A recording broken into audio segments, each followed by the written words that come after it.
Negar todo y otros cuentos, de Roberto Fontana Rosa, tercera edición de agosto de 2013. El cuento se titula Temas para contar y se encuentra en la página 229 y siguientes. Una historia que merezca ser contada. Eso me dijo Luis hace mucho, cuando, desde mis limitaciones de escritor novel, lo consulté acerca de temas posibles para escribir. Como a toda afirmación sucede una duda, la que se me presentó en aquel entonces era cómo saber que una historia resultaba merecedora de ser contada. Tal vez una historia que para mí resultaba interesante, para los demás era aburrida, tonta o inexplicable. Mi tío Adolfo es un apasionado de la filatelia, por ejemplo, algo que para mí representa un aburrimiento total. En eso pensaba la semana pasada, en aquel bar de Buenos Aires, y también en otra cosa, lo que me había dicho una desconocida en la presentación de mi primer libro de cuentos en la Galería Cras. Me imagino, me asaltó esa señora mayor, que usted está aquí entre nosotros y enseguida se le ocurre algún tema para un cuento. Su comentario me confirmó que hay gente que no tiene ni la más pálida idea sobre el proceso creativo y también que hay gente que asiste a cualquier evento con tal de que la entrada sea gratuita, como lo fue, por supuesto, la presentación de mi libro. De ser como lo imaginaba la señora, todo resultaría muy fácil. Caminar por la calle, comprar algo en un kiosco o estar sentado en un bar de Buenos Aires esperando a un amigo serían fuentes inagotables de cuentos y novelas altamente singulares e imaginativas. Sería, me ilustró una tarde en el Cairo el flaco Juvani, como pensar que Otelo era un negro que laburaba de portero en la casa de Shakespeare. Mientras esperaba a Palazzolo, en ese bar, buscaba alternativas de lo que me podría ocurrir allí que fuera digno de ser contado. Que una de las mozas, por ejemplo, me sirviera un café con estricnina sin motivos conocidos, o que me pusiera un café con medialunas de grasa, como lo había hecho, y luego se sentara a mi mesa a conversar conmigo. Que eso despertara los celos del muchacho de la caja, o más particularmente de un viejo parroquiano habitual que estaba enamorado en secreto de la moza. Pero confieso, ninguna de esas variantes me parecía demasiado atractiva como para que un editor arriesgara su plata en un libro mío. Debo aclarar que mi primer libro fue, digamos, una edición de autor. Yo pagué la impresión. Se llamaba De buenas intenciones está empedrado el camino hacia el infierno. Pensé que un título largo lo haría al menos diferente de los millones y millones de libros que se publican en el mundo. No compartían esa idea los dueños de la editorial, pues me recomendaron que le pusiera uno más corto. Finalmente admitieron el mío, ya que, en definitiva, ellos no arriesgaban nada.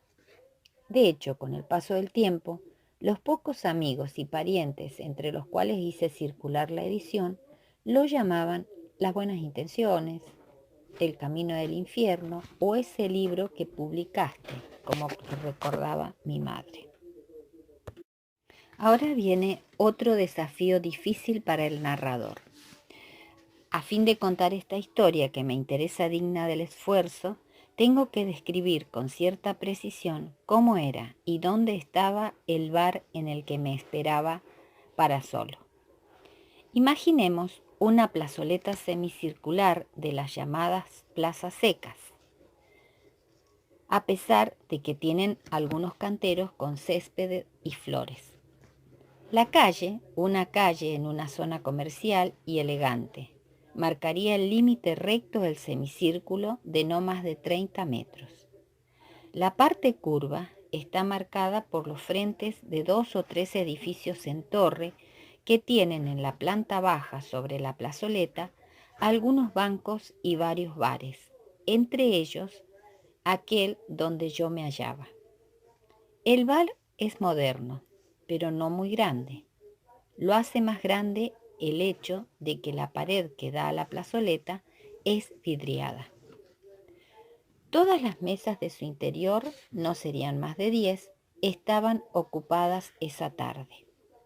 Era la hora de la siesta, al menos para los rosarinos y demás gente del interior. Para los porteños quizás fuera un mediodía tardío. Frente al bar, ya en la plaza, también había mesas que no estaban todas ocupadas como las de dentro, porque hacía calor y en el interior había aire acondicionado. Sin embargo, está visto que siempre hay gente tonta, amante de la naturaleza, que prefiere sentarse al aire libre pese al calor, los bichos y, en este caso, las palomas. Vi llegar a la vieja, elegante, flacucha y esmirriada. Como si fuera un monedero, sostenía con el brazo derecho un perrito blanco y ridículo, no más grande que una rata de laboratorio.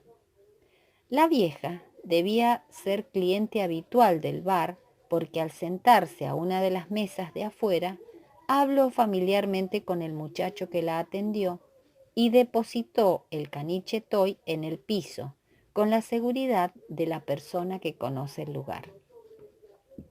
Ya allí nomás, antes de que se sentara, el mozo tuvo que espantar una paloma marrón de cuello tornasolado que, absolutamente desenfadada, picoteaba las migas que habían quedado en el plato de un parroquiano anterior. El perro ridículo, eléctrico, algo nervioso, histérico, como todo perro chico, tenía pompones de pelo blanco enrulado y un moñito rosa pálido anudado a un pirincho de la cabeza. Tras estudiar el entorno de palomas que alzaban las patas en el mismo lugar, como si el piso estuviera caliente, el perro ladró un par de veces con ladridos cortos y secos y optó por echarse a la sombra de su dueña, donde se quedó. Era disciplinado, sin duda, porque no tenía cadenita ni correa que lo sujetara. No le presté más atención al cuadro, sumido como estaba en mis inquietudes respecto de la creación literaria, que tampoco me ocuparon demasiado tiempo. De una mesa vecina, desocupada, conseguí un diario de los que ahora hay en ciertos bares a disposición de los clientes. Cuando promediaban las noticias del exterior, un murmullo y unas risitas a mi alrededor volvieron a llevar mi atención hacia la vieja, que manoteaba torpemente el aire. Había sido prácticamente asaltada por las palomas. Una de ellas estaba posada, como un buitre, sobre el respaldo de su propia silla. Dos más aleteaban frenéticas en el respaldo de la silla de enfrente. Otra, más arriesgada, intentaba abordar el plato con el tostado y bajo la mesa una docena de ellas correteaba ansiosa esperando el momento del embate final. Vi cómo uno de los jóvenes mozos salía corriendo del bar armado con un repasador para auxiliar a la señora. Lo agitó enérgico en el aire y las palomas, cobardes, huyeron en todas las direcciones. Pero, conocedoras, no se alejaron demasiado. El mozo volvió al local mirando si había alguna mesa libre para brindar refugio a la vieja. No la había. En un momento pensé que nos consultaría a los que estábamos adentro si tendríamos el gesto humanitario de compartir nuestra mesa con la señora, pero no lo hizo. Tengo entendido que compartir mesas con desconocidos es más usual en Europa o en los países más desarrollados. Por otra parte, Intuí, por los comentarios animados y las risas de 3 chicas, seguramente empleadas de alguna oficina cercana, que el espectáculo de la vieja acosada por las palomas era una atracción gratuita y divertida. Volví a mi lectura, consultando cada tanto el reloj para saber cuánto faltaba para que llegara Palazzolo. De repente, de nuevo los gritos, otra vez la corrida del mozo. Afuera, la vieja estaba cubierta de palomas, 2 en la cabeza y muchas más sobre la falda y la pechera del vestido. Otra de las chicas que atendían corrió en auxilio del mozo y entre ambos lograron espantar a las atacantes. En el corto lapso que estuvo abierta la puerta del bar, siempre cerrada por el aire acondicionado, pudimos escuchar el ruido semejante a goznes oxidados del aletear de las palomas y los graznidos escandalizados de la vieja. El mozo entró nuevamente al bar, decidido, y exclamó desde la puerta hacia la caja registradora: «¡Alfredo! ¡Alfredo!», repitió la cajera, como decretando un alerta rojo. La moza que atendía adentro miró hacia lo alto de la escalera, que se perdían por el lado de los baños y la cocina. Me quedé esperando para saber qué ocurriría tras el extraño llamado. 2 minutos después, vi que bajaba un morocho corpulento con delantal de cocina que sostenía en la mano derecha, protegida con un guante de cuero, algo que al principio no pude determinar qué era. Luego, aunque no pudiera creerlo, advertí que se trataba de un pájaro corpulento y estremecedor. El bicho, de plumaje gris acerado, tenía un par de patas poderosas, algo chuecas, terminadas en unas garras que metían miedo, con las que se aferraba a la mano de su cuidador.